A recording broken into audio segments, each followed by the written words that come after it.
Cool. This is David Diengender here at the Deansgate Hotel. Yes. I am here with Malik Scott. I was Yes. saying to you off camera, I was saying, you can talk for Britain all day. Yes. Because you have a brilliant skill to be a talker. Thank you. And I like appreciate it. not many people can talk for Britain. You know what I mean? Like Especially that's been boxing since the age of 12 to 39, right? Yeah, 100%. Yes, So, yes. so like the fact that you have that ability to carry yourself and to be well spoken and to talk about a sport in such in-depth detail for that long period of time, it's Yes. it's truly impressive. Thank you, brother. Thank you. I appreciate it. Love But- talking to you guys. No, we love talking to you too because you give us some great interviews. You get what I'm saying? Yes. But I got to ask you though. We won't ask you who's the best interviewer that you've had or the best interview you've had today. But I've got to ask you though. As someone who's so much in the spotlight, how do you deal with media there, and how do you deal with like talking to the press and things like that? Oh, good, good. The media, the press, they are a huge part of why this boxing thing is put on a certain level. The news gets around. They have relationship with the fighters. They put the quotes up. There's a lot of times, they clickbait because they have to make a living too. But I think all of us working together is what really just put boxing in a good place. I've been boxing since I've been 12. Stopped boxing when I was 39, 40. I actually grew up in front of the camera when it comes to like this, so you guys have seen me go from different dimensions of my career, and I respect all crafts. So the people that's recording me, the people that's interviewing me, I have a respect for them, the same way that they have a respect for me, and it's just I'll wait around for anybody that want to interview me, especially if it's about my fighter and the biggest fight of his career. So, I respect you guys the same way you guys respect me, and it's any time I definitely don't mind stopping and giving my time. And absolutely, and it's very interesting you mentioned giving your time to the world of boxing because so much of what goes on in boxing, takes up a lot of your time, and the fact that you're able to give that time, because I can imagine you've got a very busy schedule, you've Yes. got a lot of fighters to think about, the game plan, things like that. So the fact that you are able to still do that, so we appreciate that a lot. Yes, absolutely, man. That's what it's about. It's just not about coaching fighters or fighting or training in the gym and then going to fight. No. It's a fighter responsibility and it's a coach responsibility to do media. That's what it's about. Like as a young kid coming up in Philadelphia and wanting to be a boxer, I didn't do that to not talk to the media. Yeah. I did that to knowing media is a part of what I want to do. Yeah, And what yeah, I yeah. wanted to do was be a professional fighter, become a world champion, box at a high level, conduct myself with the media, stuff like that. So God has blessed me with that, and I don't want to get in a position where all of a sudden I don't want to talk. I don't care what you guys use as clickbait or I just know I enjoy the dialogue of boxing and craft.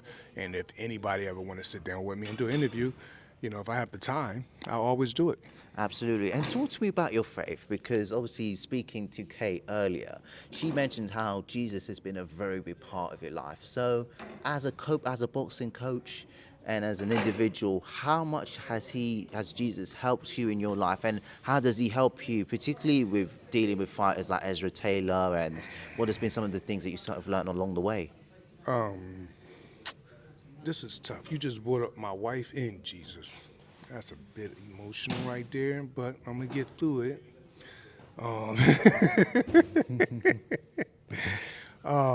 Jesus Christ is who my grandmother introduced me to when I was 10 years old, 11 years old, got saved. On my journey of life, there's times I lost my way. Jesus Christ was with me and carried me through so many different times. And even when I wasn't living right, he still answered prayers. Everything that I deal with, every load that I take on in my life doesn't seem heavy because I'm much aware of my Lord and Savior Jesus Christ is right by my side. So it would be equivalent to dealing with the issue, but believing in Jesus Christ like I do, and the issue become very minute because it doesn't compare to the God that you praise, to the God that you believe in. And I know and believe that anything that I want to accomplish, anything that I want to do, anything that I may think about that I want to do, anything that I want for my loved ones, I know it all come from Jesus Christ. I said this to the media earlier today or yesterday. There's a lot of glory behind my story, and I give all the glory to Jesus Christ.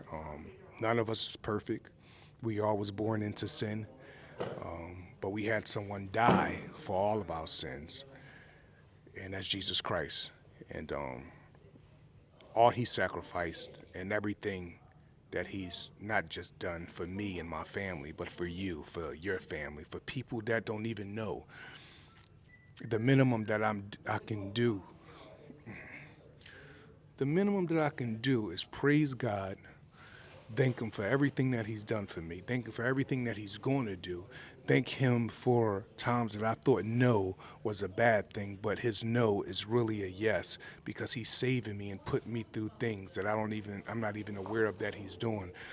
The shifts that he's made in me these last few years of my life have been incredible. And that don't mean it was comfortable, but it was incredible, because the closer you get to God, the more you understand him. Yeah. That's very true. The closer you get to him, the more you understand him. And I have a wife that prays so hard for me and prays so hard for our family and prays so hard for our journey that, that's incredible as well. And Ezra Taylor is also a God-fearing man. We go to church together. We go to the same church. When he's in LA, he believes in Jesus Christ. He understands the work of God. He understands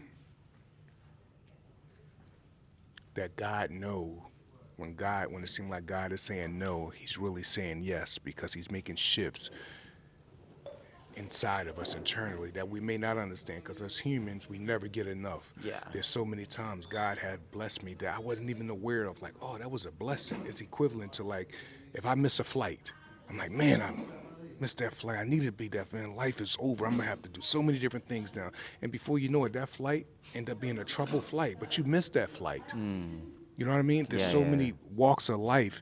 There's so many times I was going to go left, and I went right, and things worked out to my benefit. There's so many times that things could have went left with my family, and it didn't. That's all to the glory of God. That have nothing to do with me. So when I'm in church, and I'm praising God, and it's bringing me to tears when I'm praising, it's because I'm so undeserving of his grace. You know what I mean? I know I'm going a bit long, but I could talk about Jesus Christ and everything he's done for me and you and so many other people all day and night long. But yes, I love Jesus. I'm a man of God. I'm not a perfect man. I'm still trying to get things right. Jesus is still moving all type of shifts in me, molding me to continue to walk closer and closer in his direction and not be tempted by worldly things. He's continuing to help me be a better husband, a better father, a better son. And he gave me a wife that complements everything that have to do with Jesus Christ. One of my first things that I loved about Kate before I fell in love with her, that almost every time I talked to her, she was leaving church or going to church. And this was at a time where I was dealing with some spiritual struggles. And I believe like that was God. That was God working right there and letting me know that here's your answer. And from there, I got married to the love of my life, the most important person in my life, and somebody that I keep saying that prays for me more than I pray for myself.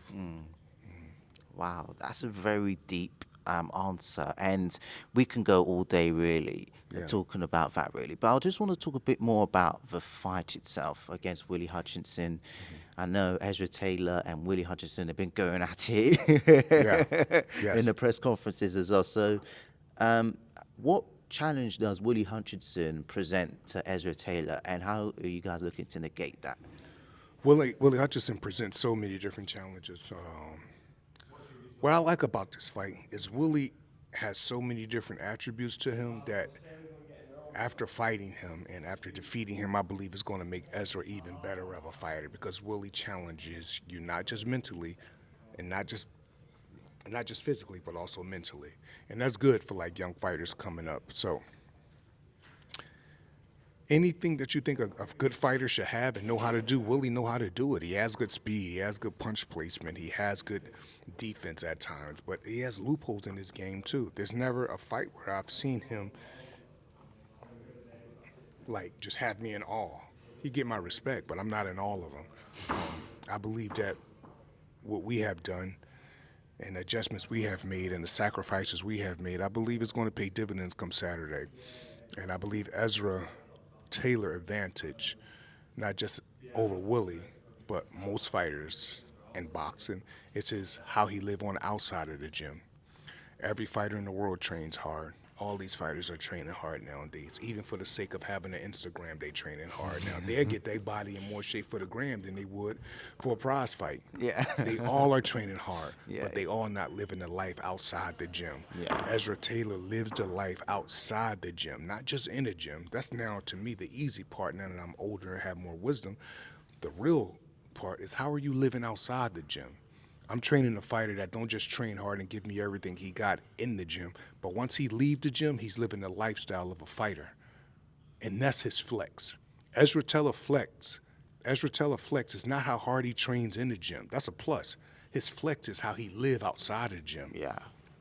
And a lot of fighters can't say that. Ezra is not a night runner. He don't live a fast life. He doesn't drink. He doesn't smoke. He's not out here just like, he's getting his rest. If he's not getting his rest, he's looking at film. If he's not looking at film, he's recovering. If he's not recovering, he's looking at film that I'm sending him. If he's not doing that, he's trying to figure out other ways that can make him better. Playing chess. I have a real professional fighter that I'm training. You know what I mean? And his advantage is how he live on the outside. His advantage is his discipline. His advantage is how he prioritize his craft. Like, you know what I mean? As he's learning, he prioritizes his craft. There's not a lot of fighters that really prioritize their craft. And once again, don't forget, I'm not talking about in the gym. Prioritizing your craft is everything on how you living outside the gym. A lot of these fighters outside the gym ain't living right. Even some of the successful ones, trust me, I'm telling you, they're getting by. Ezra lives right outside of the gym. And to me, to live right outside of the gym, you have to be disciplined. When cameras are off, you have to be willing to do things whether the coach is looking or not. I could call Ezra at any time he's picking up the phone first ring. I could call Ezra anytime and send him film study. He's sending me his reply back. I could call him anytime and go over sparring. It's a pleasure in training someone like that, so you have to understand why I have high expectations of this young man. He lived like a warrior. Mm-hmm. And obviously, because of time, I just want to sort of ask one last question from me, really. And that is, for obviously big event this weekend, you've seen some of the brightest and up-and-coming stars in this sort of boxing era fight on this card this weekend. For any fighter or anybody that's looking to be in your position, that's looking to be in Ezra's position, I've got to ask you, what advice would you give to someone that's looking to reach to the top or has aspirations and ambitions to do big in this industry? Well, first, off the rip, I would say seek Jesus Christ immediately. And then from there, prioritize preparation. From there, prioritize being a professional outside of the gym. And no matter how good you are, if you seek Jesus Christ and prioritize your craft, Jesus Christ will take care of the rest. Like, you know what I mean? And I know that don't sound cliche, but it sounds short. But none of these wants or none of these things that we really aspire to have is big to Jesus. Like, it's not. So my dream or anything that I want, it's not a thing to him to handle. Like, it's big to me in my little world. So these things that young fighters are coming in, seek God. put God first, prioritize your craft, and most of all, while you prioritizing your craft, prioritize your outside the gym life. Cut the nightlife, cut the alcohol, cut the girls, cut all of that. Give yourself 10 years straight of going without things that make you feel good and keeping God first all the time. And just give a shot at doing the right thing and see where it gets you. God be with you all. I'm always praying, not just for myself, but everybody in the world. I'm extremely grateful that I'm training a young man like Ezra Taylor that don't just train hard in the gym, but he lived the life of a warrior outside the gym to make himself better. And I want you guys to keep an eye out on him for Saturday night. He's going to be very impressive. We will be keeping our eye out indeed, and we enjoy listening to your infinite wisdom. Yes. It is an absolute pleasure talking to you. May the Lord continue to bless you and Kate as well and everything Thank you, guys brother. do. I appreciate and we can't you. wait to see what you guys do on Saturday. God bless you, man. Thank you.